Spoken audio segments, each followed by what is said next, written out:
Do I think the new Fusion champion, Blizzard the Howler, is going to be worth your time? That's what I'm going to be talking about during this video and going over his kit. Let's get into it.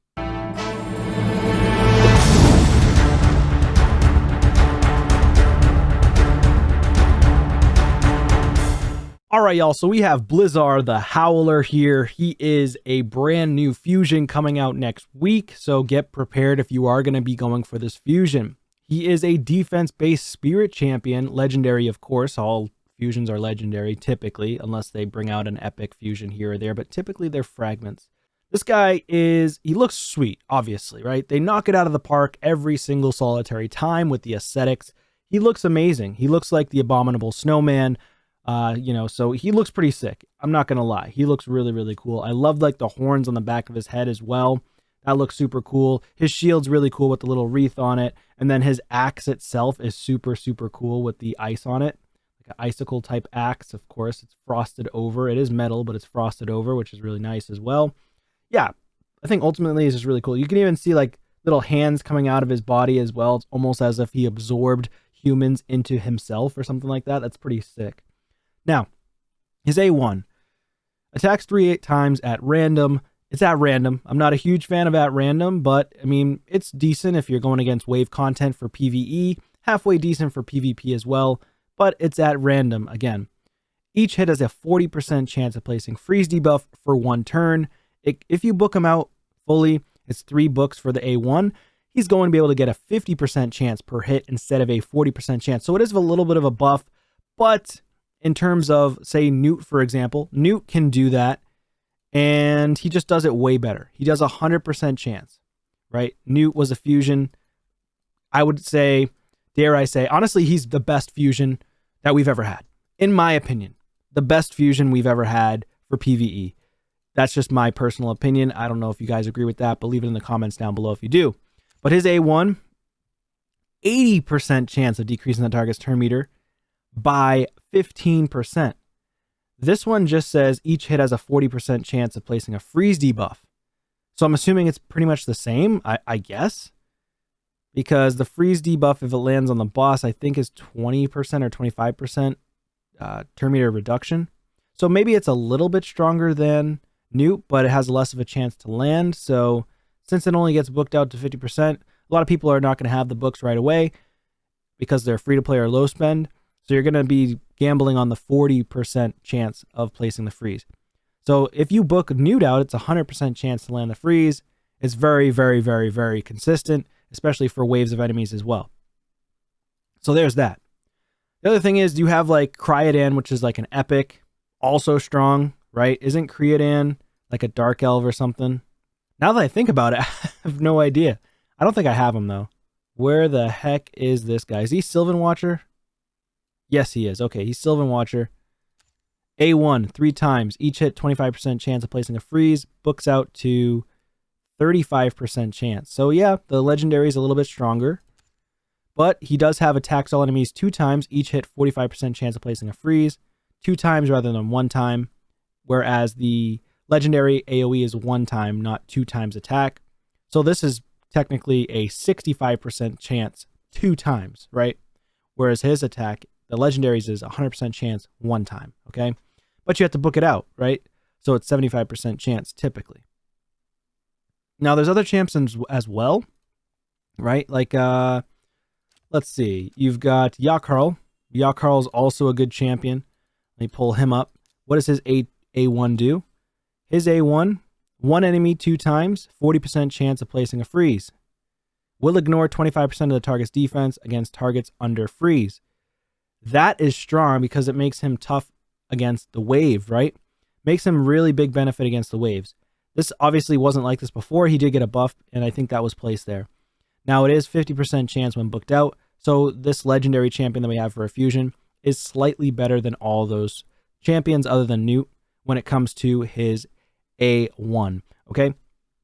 So in terms of A2, removes any stun, sleep, fear, true fear, freeze, provoke, and petrification debuffs from all allies. But it's an ability, right? You have to be able to use the ability, okay? He then places an increased defense on all allies for 2 turns.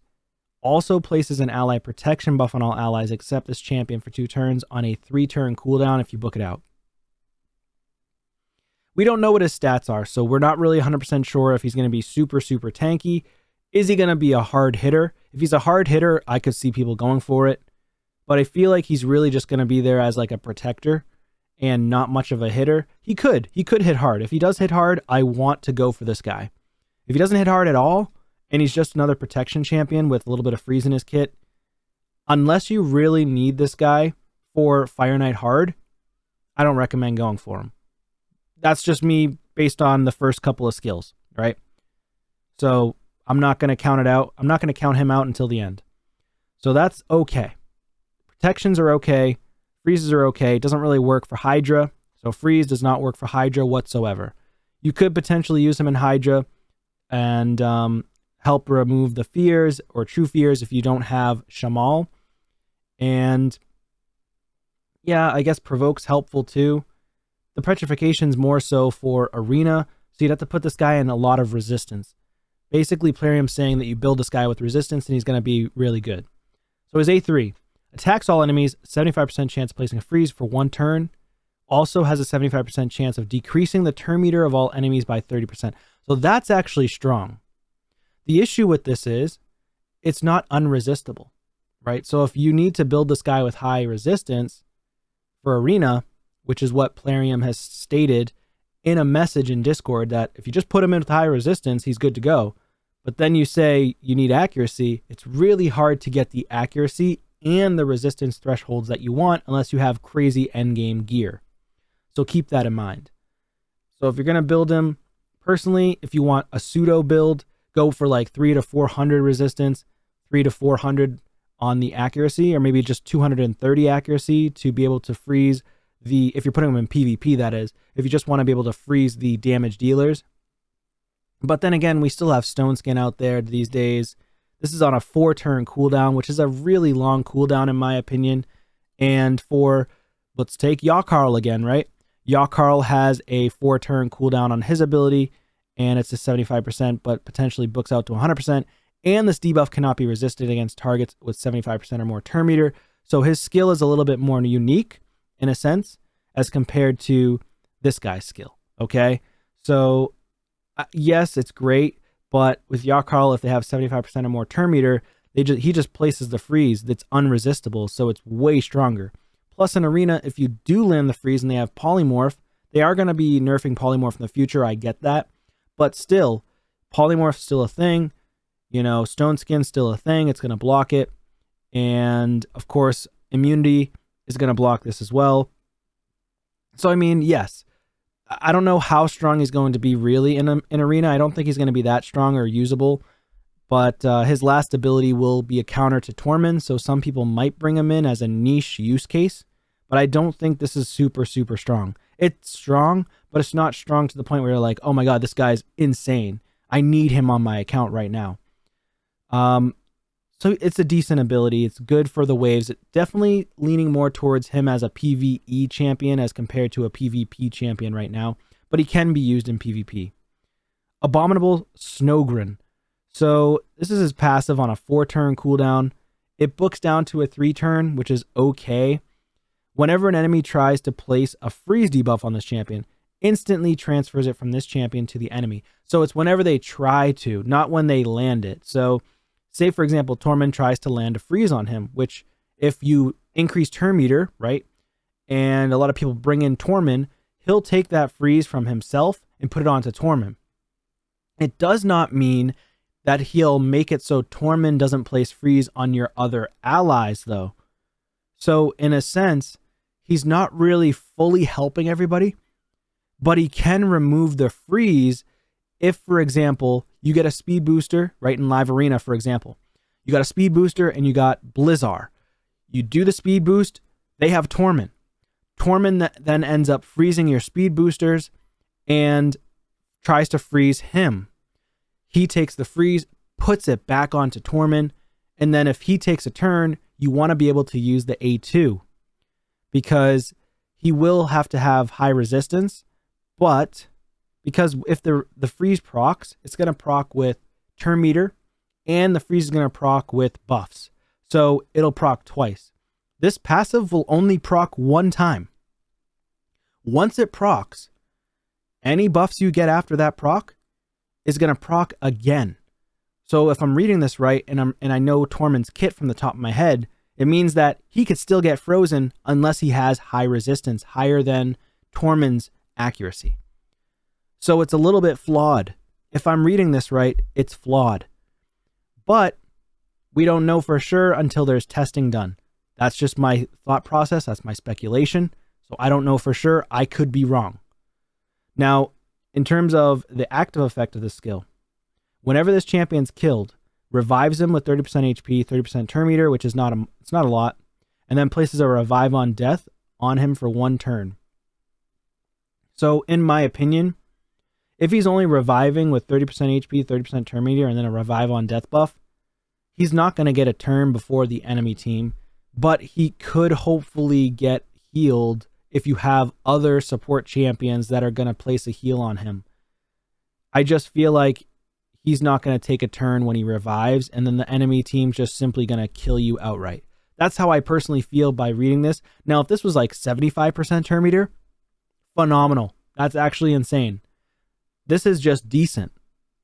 However, if, say, for example, you were able to take a turn before the enemy team, they kill him, he comes back to life, maybe you get lucky and can take a turn before them, but that means he would have to be built really fast.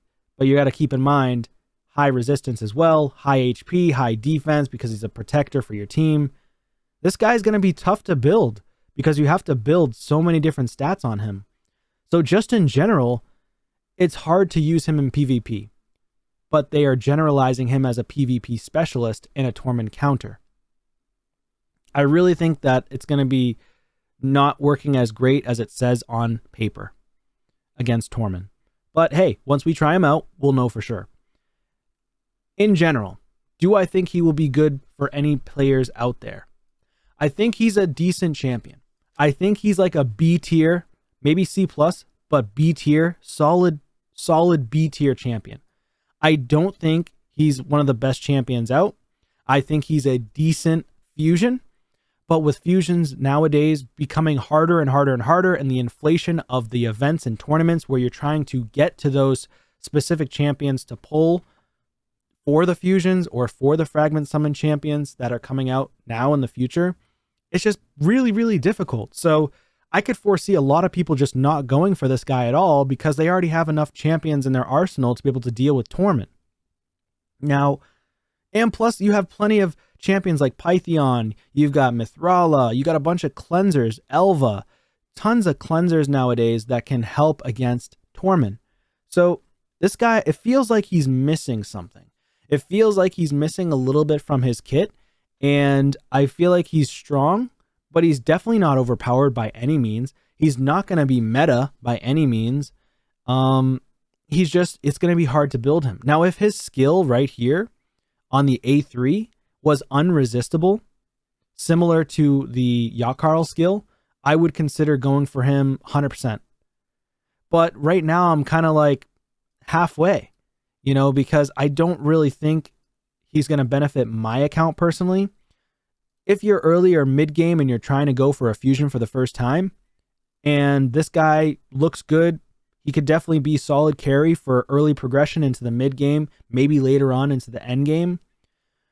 But he kind of falls off a little bit. He's definitely good and tailor-made for Fire Knight. So you can definitely utilize him in Fire Knight hard for the last stage in stage 10. So PvE wise, he's probably a B+, maybe even an A-. But for PvP, he's definitely a solid B or a C- in my opinion.